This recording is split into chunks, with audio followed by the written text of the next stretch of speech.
नमस्कार, मैं पवन कुमार, योग एक्सपर्ट और प्राकृतिक चिकित्सक।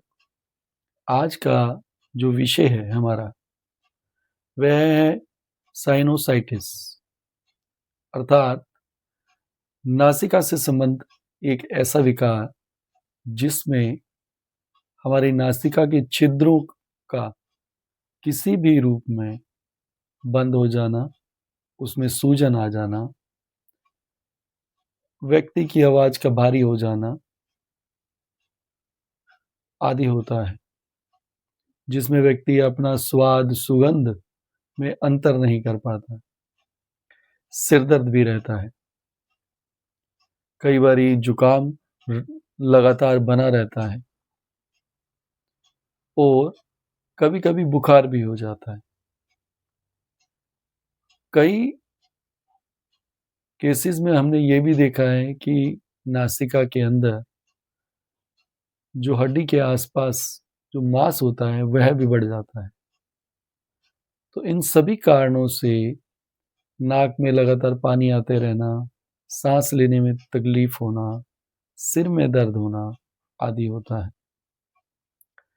अब अगर इसके कारणों के बारे में अगर हम समझें, तो कारण आज का जो हम अनुचित आहार लेते हैं, यह हमारे शरीर को अधिक विकृत कर रहा है और कुछ लोगों में कब्ज रहने के कारण भी यह होता है और कुछ लोगों की प्रवृत्ति खाने को इस प्रकार खाना है कि उनको उसे पूरा ही खाना है।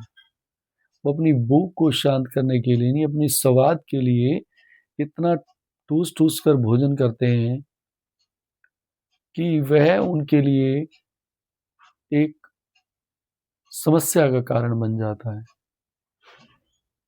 और कई लोग अपने खाने के पश्चात ऐसे ठंडे पदार्थों का सेवन करते हैं, जिनकी आवश्यकता हमारे शरीर को नहीं है। इसमें शारीरिक और मानसिक दोनों प्रकार के विचार और भावनाएँ, तनाव, कुंठा आदि से अगर व्यक्ति दूर रहे, तो इनके कई कारणों को हम दूर कर सकते हैं। इसमें व्यक्ति जो होता है, उसे किसी भी तरह की एलर्जी हो जाती है और जो उसके जो ग्लैंड्स होते हैं, उनका असंतुलन भी हो सकता है। इसमें जो हमारे शरीर के मुख्य अंग हैं, लीवर के रोग भी हो सकते हैं और इसके लिए जो लोग पशुओं से संबंधित आहारों का सेवन अधिक करते हैं, उनके लिए यह एक अत्यधिक बड़ी समस्या होती है। इस रोग के कारण सिर्फ नासिका से संबंधित रोग ही आपको लक्षित नहीं होते, इसके कारण आपके मस्तिष्क में सूजन भी आ सकती है, फेफड़ों में फोड़े हो सकते हैं, जो श्वास नली है, जो आपका स्वर यंत्र है, इसमें भी सूजन या इनकी कार्य क्षमता कम हो जाती है। अब आप ये सोचेंगे कि ये तो इन सब के लक्षण हैं और कारण हैं, पर इसका निवारण कैसे किया जाए? देखिए, यह समस्या समय अनुसार बढ़ती रहती है और इसके लिए कई बार व्यक्ति को सर्जरी तक करानी पड़ सकती है। अगर सावधानी के रूप में आप यह चाहते हैं कि यह विकार आपको ना हो,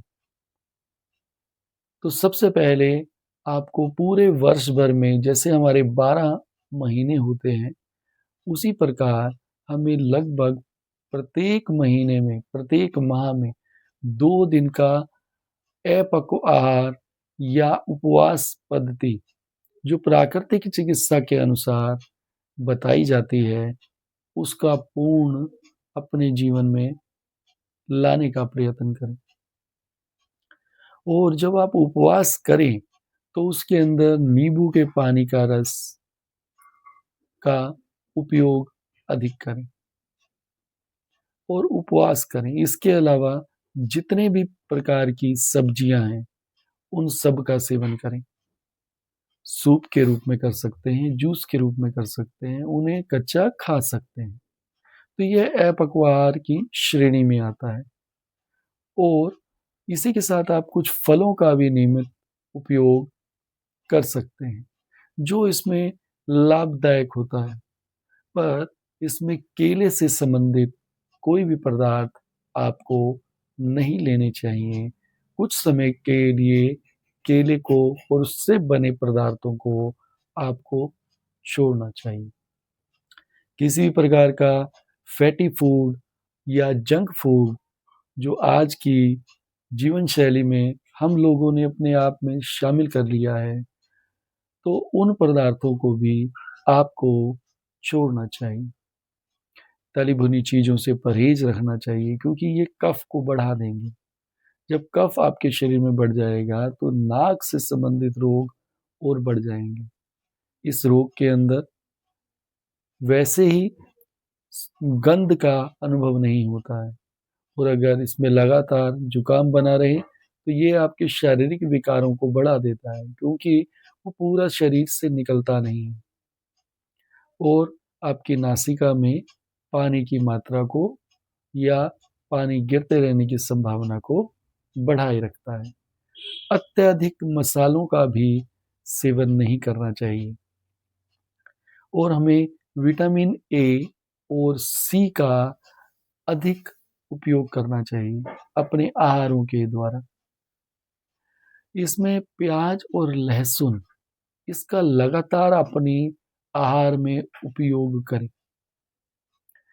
जो भी पशु जनित आहार हैं या जिन्हें भी पशुओं से प्राप्त दूध आदि को पीने की आदत है, उसे उन्हें कुछ समय के लिए त्याग देना चाहिए और उसकी जगह सोयाबीन, तिल, मूँगफली, नारियल का दूध, इनको बनाने की पद्धति सीखनी चाहिए और उसका उपयोग करना चाहिए।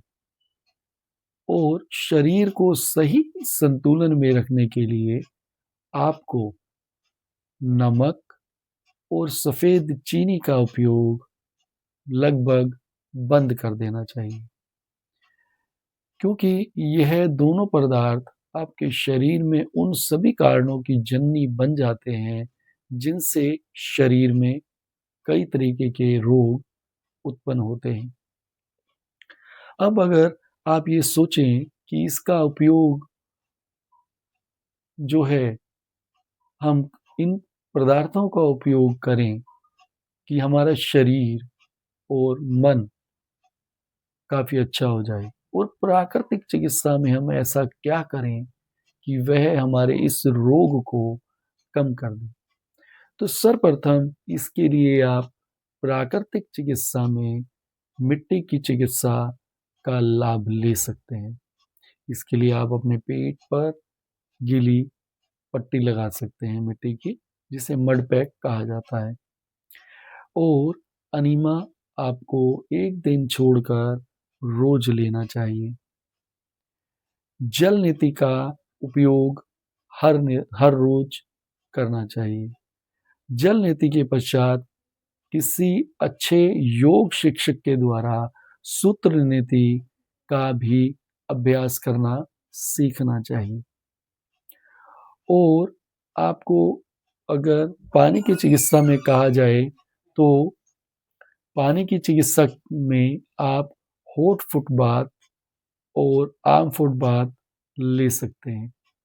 नाक पर आप ठंडा गरम सेक कर सकते हैं। दिन में 1 से 2 बारी भाप लेनी चाहिए, अर्थात स्टीम से इसको आप कम कर सकते हैं। चेहरे पर और शरीर पर सूखा घर्षण करना चाहिए और अपनी नींद पूरी करनी चाहिए। विश्राम पूरा करना चाहिए। ताज़ी हवा में घूमना चाहिए। ऐसे स्थान जहाँ पर प्रदूषण और मिट्टी का वातावरण में होना अधिक हो, उन स्थानों से अपने आप को दूर रखना चाहिए। और हर रोज़ रात को जब आप सोने के लिए जाते हैं तो अपनी नासिका में 1 से 2 बूंद बादाम या सरसों के तेल को डालना चाहिए। और जब प्रातः आप अपने कार्यों से निवृत्त होते हैं, स्नान के पश्चात आपको प्राणायाम का अभ्यास और सूर्य नमस्कार और कुछ ऐसे व्यायाम जो आपके शरीर को मजबूती प्रदान करें, उनका उपयोग करना चाहिए।